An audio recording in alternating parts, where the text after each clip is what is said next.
is Switzerland, South America. And here is the news. Good afternoon, everyone. Joining us again via satellite is Sally Kearns. Hey, y'all. Well, correct me if I'm wrong, Sal, but this is a first for this particular governor of Oklahoma in that this is the first time he's had a veto that's been overridden. Well, I don't know about the rest of y'all, but I know I slept better last night knowing that the governor's veto on the ideas of abortion was overridden by the good Christian people of Oklahoma. You see, Steve, us good Christian folks believe that no matter how monstrous the conception of a child is or was, that's no reason that you should not have to see an ultrasound of the living baby before you murder it.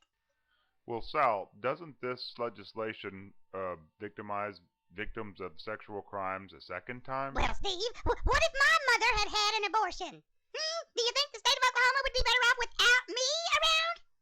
You know, Steve, my son has brought me nothing but joy in my life, and for the last time, he is not gay. He lives in Atlanta because he wants to live in Atlanta, not because Oklahoma sucks or anything. But they have something there that he calls Hotlanta. I'm not sure what that is, but I'm sure it's something very Christian and very wholesome. And if he lives in a gay area of town, it's because he is ministering unto the sinners. Sal, why don't you use this opportunity to explain your theological view on abortion? Well, Steve, the explanation is simple if you would just turn to your Bible. Exodus 20, verse 13, thou shalt not kill. Now, I'm only using the Bible at this point, because it supports what I'm saying. Otherwise, it can be interpreted however you need it to be.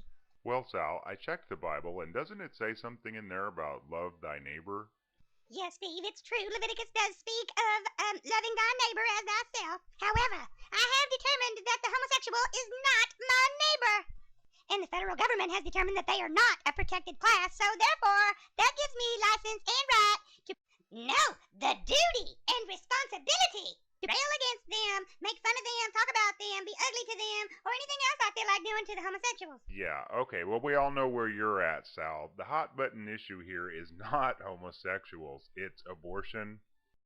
Steve, it's just exhausting to always be the smartest person in the room. But somebody has got to take it upon themselves to tell these people here in Oklahoma how to live their lives. And tell me, Steve, just who's going to do that? The governor? Governor Henry? Ha! The mayor of Tulsa? Ha! I don't think so. It's up to people like me and the mayor of Oklahoma City, Mick Cornett, to make sure that Oklahomans live their lives the way God would have them do so.